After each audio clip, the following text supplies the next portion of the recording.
Selamat datang lagi di Deep Dive kita. Kali ini kita bakal menyelam cukup dalam nih ke akuntansi, fokusnya utang jangka panjang. Lebih spesifik lagi, wesel bayar dan obligasi. Iya, Sumber kita ini rangkuman riset akademis ya, tentang gimana sih perlakuan akuntansinya. Misi kita, ya seperti biasa, bongkar kerumitannya biar Anda semua paham intinya. Dan kenapa ini penting banget buat katakanlah nilai kesehatan finansial perusahaan. Siap ya? Kita mulai? siap. Fokus utamanya memang gimana perusahaan nyatet dan laporin ini. Ini kan sumber pendanaan penting ya. Dan standar akuntansi kayak, ya kalau di kita PSAK yang banyak ngacu ke IFRS atau US GAAP di Amerika, itu punya aturan main sendiri. Paham ini tuh kunci banget buat bener-bener ngebaca laporan keuangan. Jadi nggak cuma lihat angkanya aja gitu. Oke, kalau kita bedah sedikit ya, wesel bayar sama obligasi itu kan intinya mirip ya, sama-sama janji tertulis buat bayar utang pokok plus bunga. Betul, secara konsep dasar iya. Mungkin bedanya obligasi itu lebih sering buat publik, bisa diperdagangkan gitu kan? Nah, itu dia. Kalau wesel mungkin seringnya lebih private antar dua pihak aja. Tepat. Tapi kalau dari sisi akuntansinya nih, dicatatnya sama ya, pertama kali itu sebesar nilai wajar. Iya, benar. Nilai wajar atau fair value pas diterbitin.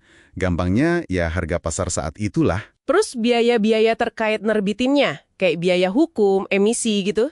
Itu biasanya nggak langsung dibebanin, tapi ngurangi nilai tercatat utangnya di awal, jadi kayak mengurangi kas yang diterima gitu. Ah, oke. Nah, ini nih bagian yang fundamental, tapi kadang suka ketukar. Soal bunga.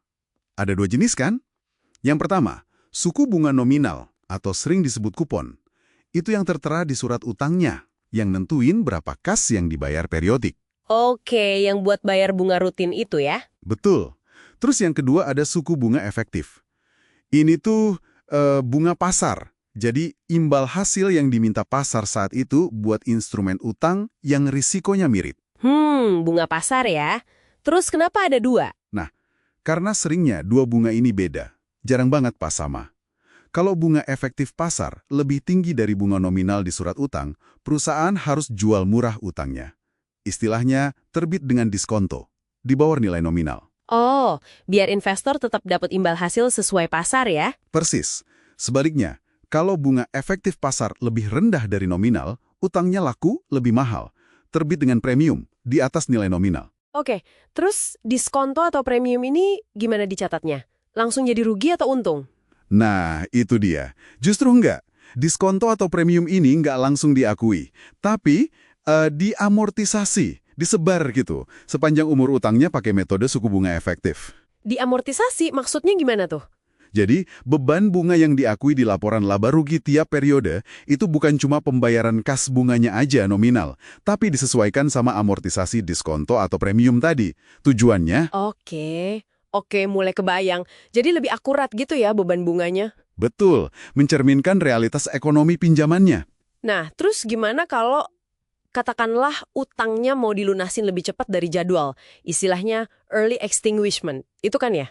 Iya, pelunasan dini. Itu gimana? Perusahaan bisa untung atau rugi dong ya? Bener banget. Untung atau ruginya itu ya selisih aja antara berapa kas yang dibayarin buat lunasin utang dibanding sama nilai tercatat utangnya pas dilunasin itu. Nilai tercatat itu berarti nilai awal plus minus amortisasi diskon premium yang udah jalan ya? Tepat sekali. Nilai buku terakhirnya lah. Situasinya bisa jadi sedikit lebih kompleks kalau ngelunasinnya nggak pakai kas. Oh iya, contohnya. Misalnya, nuker utang sama aset lain. Katakanlah perusahaan punya tanah nganggur, terus dituker buat lunasin utang. Atau bisa juga nerbitin saham baru buat si kreditur. Istilahnya debt for equity swap. Wah, oke. Itu gimana ngitungnya? Masing-masing ada aturannya sendiri. Tapi intinya sih, bandingin nilai wajar pembayaran non-kas itu, entah nilai wajar aset atau saham yang dikasih, sama nilai tercatat utang yang dihapus. Selisihnya ya jadi untung atau rugi. Kompleks ya kalau udah non-kas. Terus ada lagi nih, opsi nilai wajar atau fair value option. Ini maksudnya apa lagi? Iya, ini opsi yang relatif lebih baru ya dalam standar akuntansi. Intinya, perusahaan boleh milih buat ngelaporin beberapa jenis utang jangka panjangnya itu pada nilai wajar terkini di tiap tanggal laporan, bukan pakai biaya perolehan diamortisasi kayak yang tadi kita bahas. Loh, bukannya itu malah bikin laporan keuangan jadi naik turun nggak jelas ya? Tergantung pasar banget dong. Pertanyaan bagus. Memang ada potensi volatilitas di neraca jadinya, tapi ada satu mekanisme pengaman yang menurut saya cukup cerdas di sini. Gimana tuh? Gini, kalau nilai wajar utang perusahaan berubah karena pasar nganggep risiko kredit perusahaan itu sendiri berubah, Maksudnya, misalnya pasar mikir perusahaan ini jadi lebih berisiko gitu. utang karena perubahan resiko kredit si perusahaan sendiri, itu nggak boleh masuk ke laba rugi. Oh ya, terus masuk kemana? Masuknya ke pos namanya penghasilan komprehensif lain atau Other Comprehensive Income, sering disingkat OCI.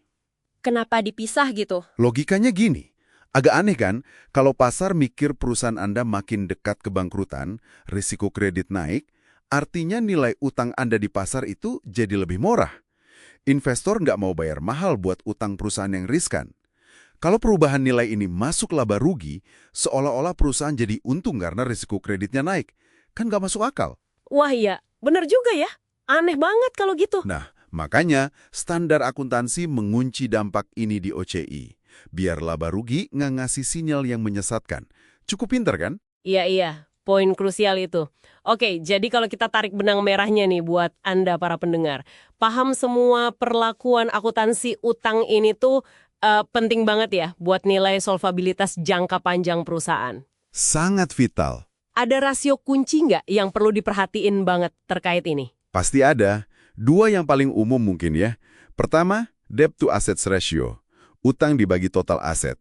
Ini ngukur seberapa besar sih aset perusahaan dibiayain pakai utang.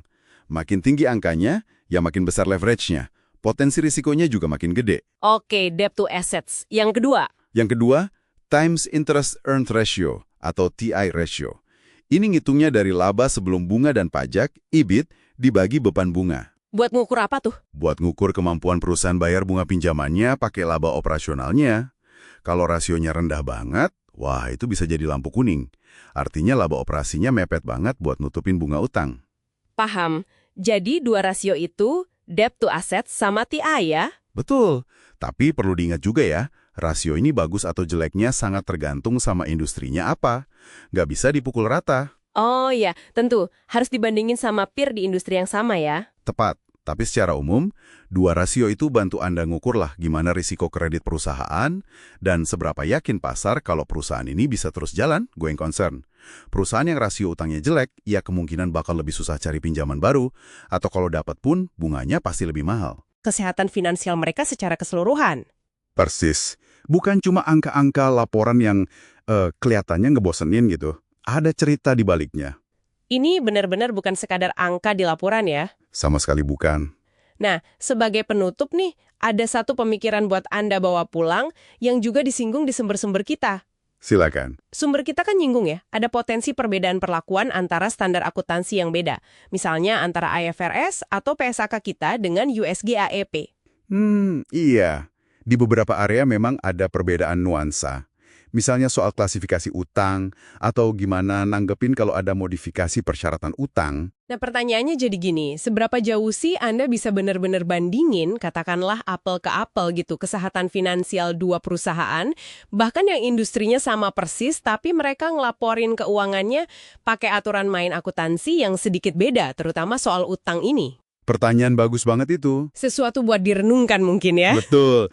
Karena perbedaan kecil di akuntansi kadang bisa ngasih gambaran yang beda juga soal kondisi perusahaan. Jadi, ya perlu kritis juga saat membandingkan.